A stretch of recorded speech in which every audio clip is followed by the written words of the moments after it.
Morning, everyone. I want to thank you for being here today. My name is Chris Buckley, and I'm the president of the Ontario Federation of Labour. The Ontario Federation of Labour represents 54 unions and 1 million workers here in Ontario and champions the rights of all working people, both non-unionized and unionized workers. As you can see, I'm joined today with a number of heads of unions across the province of Ontario.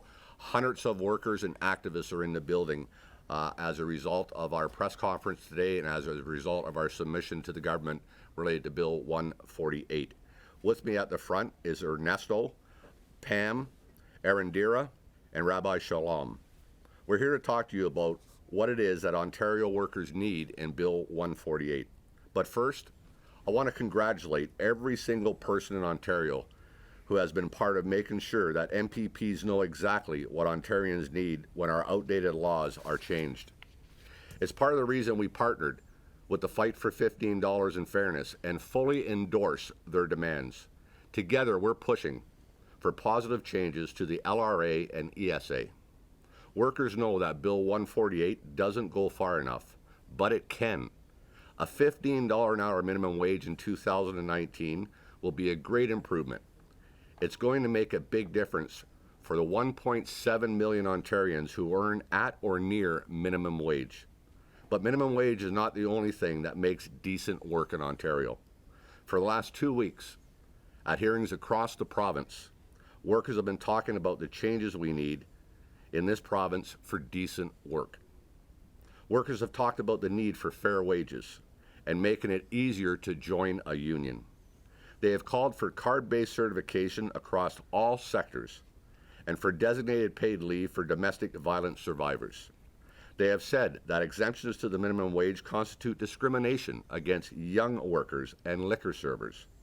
Workers have talked about the problems they have faced in unfair workplaces. They have told their stories and offered solutions to the government. Now, I hope the government has been listening over the last 2 weeks. I hope they've heard what's being said. That Bill 148 is a good start, but there are needed amendments. The changes that the Fair Workplaces, Better Jobs Act will make to the Labor Relations Act and the Employment Standards Act are going to affect the lives of generations to come in this province. This is a chance to get it right and to improve conditions for workers across Ontario, whether they are unionized workers or not. The OFL has set out changes to the Employment Standards Act and the Labor Relations Act that are urgently needed for workers across Ontario before Bill 148 becomes law. It is every worker's constitutional right to organize, to access unionization, to engage in meaningful collective bargaining, and to strike. It is very important to protect these rights in Bill 148. No worker should face barriers to unionization. The labor movement in Ontario is united. We know that workers' rights must be protected. That means a ban on replacement workers, regulations that protect workers when a contract is flipped, and including everyone under the Labor Relations Act and the Employment Standards Act. Right now, many workers are not protected under the Labor Relations Act, and there are exemptions under the Employment Standards Act. No worker should be left out in Ontario, and we're going to say so in our submission to the committee here today. But right now, I'm going to pick out one thing that every worker has ever unionized, has tried to unionize, knows is essential, and that's card-based certification. Right now, when a worker collects enough signed cards to certify, they must register, then wait a week and hold a secret ballot.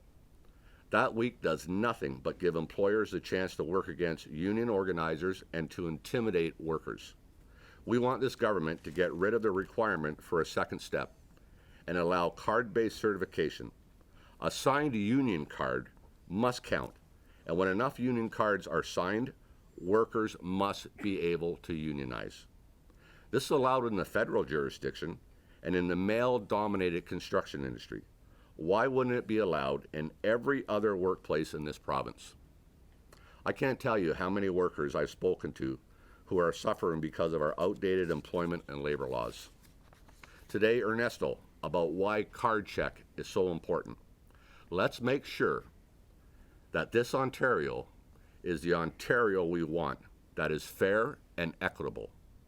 Together, we have to raise the floor for all workers and make it easier to join a union.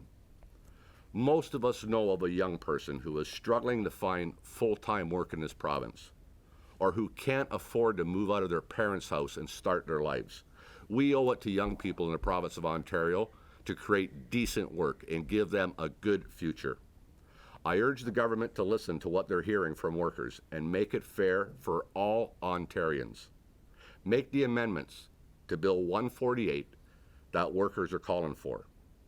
You know, on May the 30th, when the government made their announcements in regards to the $15 an hour minimum wage and some steps in the right directions in regards to the Labor Relations Act and Employment Standards Act, the theme of their press conference was fair workplaces, better jobs.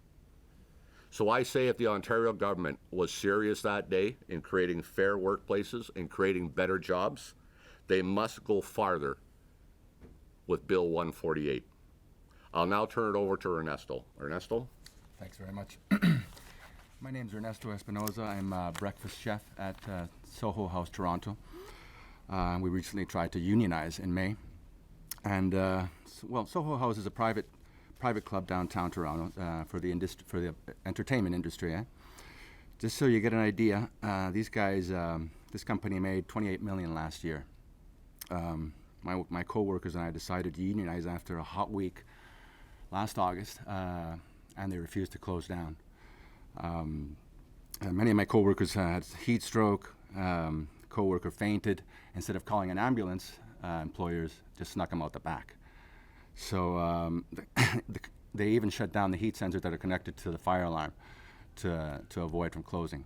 Some of the other reasons, we wanted to unionize is increasing salary. For example, dishwashers are earning $14 an hour. These people have families. Night cleaners, $14 an hour. They haven't had a raise in 5 years. And so many people have a hard time planning. Also, the scheduling, last minute scheduling. People have a hard time planning their lives. So they would be called in last minute. And so we went into unionizing in May with 60% signed cards. And that week up to the vote, we lost half our support due to the company's actions that week. We put up posters on the back of the house in the locker rooms, and they were taken down by the general manager. The next day, co-workers put up anti-union posters, and they were allowed to stay up for the remainder of the week. And almost every worker was sent into the HR on having one-on-ones. The North American HR was in town, and just were being one by one being thrown into the HR and interviewed. Some of my co-workers were offered promotions, raises. Management also sent out an email regarding the procedure of the vote, and in that email you could see the word no was in bold, and yes was nowhere to be found. So when management found out I was supportive of the union after 3.5 years of a perfect record, I was suddenly intimidated by they accused me of harassment. So they wanted me to go in and talk to the HR. I refused to go, and when I was refused, I was cornered by two of my kitchen managers.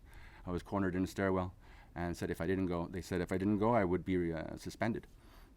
So the general attitude of everybody was experiencing, that was the general attitude from the management that week. It especially got to me when co-workers experienced anxiety attacks. They were being bullied by managers, and things got pretty tense. I couldn't believe it. People were being intimidated, especially people were being really treated like very bullied. And like I say, co-workers were having anxiety attacks and just couldn't deal with it. So that really got to me. Overall, the workplace was really friendly. It was a friendly environment, and that week, the company's attitude really changed.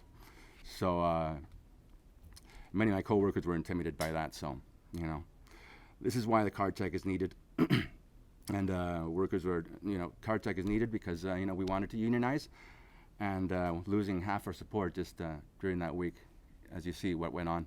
So we would already be unionized if it wasn't for the system we have now. So, and we'd have a voice. Okay, thanks very much. Thanks, Ernesto. And there's a perfect example why it's important to give us card-based certification right across this province in every sector. And I'll turn it over to Pam. Pam? Thanks very much. Well, like my colleagues here at the table, we too are welcome the steps forward contained in Bill 148, and we look forward to strengthening those provisions. In particular, we do applaud the leadership of moving forward on a $15 minimum wage, but it must be said that bringing the wage to the poverty level within 2 years should be the basic minimum that all workers can expect, and we think it's long overdue. We also applaud the provisions for equal pay for equal work, regardless of whether or not a worker is full-time, part-time, casual, or temporary, or hired through a temporary agency. Although, again, we call on the government to strengthen that language to ensure that the bill does what it is intended to do. And in particular, I want to draw attention to the importance of this provision for women and for workers of color, because we know that because women have the bulk of caring responsibilities in the household, they're often forced to take part-time jobs, which are legally allowed to be paid less and have fewer benefits than full-time work. We also know that about 50% of part-time work is considered to be involuntary. That is, people who would prefer to work full-time but are forced to accept part-time work because they can't find the full-time work they need. And too often, workers of color and newcomers and racialized workers are overrepresented within this category of work because of the barriers and systemic discrimination they face in the labor market. Moving forward with strong equal pay language will help close that equity pay gap and make a tremendous difference for ordinary workers. We also, in addition, recognize the importance of establishing equal pay for temp agency workers, and this is also crucial. But we need to go further and regulate the permanent use of temporary workers. For far too long, workers toil in temporary agency jobs for years when in fact it's clearly there's a permanent need, and those workers should be made permanent and hired directly with all the attendant benefits and obligations under the law. Finally, we also want to call on the government to ensure that that many of these provisions in the bill, that the bulk of them are put in place by April 2018. We note, for example, that the scheduling provisions don't come into effect until 2019. We think it's urgent that these provisions around scheduling, that the 3-hour rule for those workers who are on call come into effect by April 2018. And we want to also say that there should be no delay in moving this bill forward. We have had lots of time to consult and make contributions to the state of the bill. We look forward to the Legislative Assembly reconvening in the fall, and without delay that this bill moves forward with the requisite strength and amendments to it. And finally, we echo the call of our friends and allies that are saying we also need to move forward with card-based certification, but also with broader-based bargaining, so that those workers in small workplaces are not left to the superior economic power of workers in their workplaces, and that we address the exemptions on a go-forward basis in the Employment Standards Act, which leave far too many workers without the minimum protections that workers should avail themselves. And we'll point out that as it stands right now, fewer than 25% of the workforce are fully protected by the minimum standards embodied in law. That is not the intent of minimum standards. We call for all workers to be covered. We call for one standard minimum wage for all workers, and but we applaud the movement that we've encountered to date, and we look forward to working with the committee to bring forward the best amendments possible and to make this bill the best it can be, and while we continue to work for even further improvements down the road. And I'll pass it over to Erendira. Thank you. Good morning, everyone. My name is Erendira, a survivor of precarious jobs in this city. And I say survivor because it takes a lot of the skill to survive with the current minimum wage. Since I arrived in Canada 12 years ago, I have worked in areas such as cleaning, construction, factories, and in all those jobs, without exemptions, Ontario's labor law failed to protect me in one way or another, so much that this starts to seem normal. Workers in Ontario for 20 years or more, we have been carrying in our shoulders the weight of the economy without equal sharing in its benefits. Every year, the rent rise or the TTC price going up, or the food, but the minimum wage doesn't. Minimum wage in Ontario was frozen for 12 years out of 20 between 1995 to 2015. Workers like myself, students, caregivers, doctors, and many others have been demanding a fair minimum wage for all workers in Ontario without exemptions. Thanks to the movement we have built and the incredible demand in our communities for better jobs, change is coming. Why should the most vulnerable working class of the province continue to live in poverty while working so hard? Why do we make legal for rich corporations to pay us so little that even if I get a full-time hours, which is not easy in this city right now, at 11:40, I'm still forced to live 17% below of the poverty line. Is this fair? Low wages workers like myself are the ones that have to sacrifice themselves and their families to have a plate of food on the table and a roof over our head. Why? Because our society has allowed the minimum wage remain at a sub-poverty level. No more. I say no more. Some lobbyists say this is all too fast, too soon. In fact, this is too late. We needed 15 yesterday. We needed $15 today. And it's not too fast.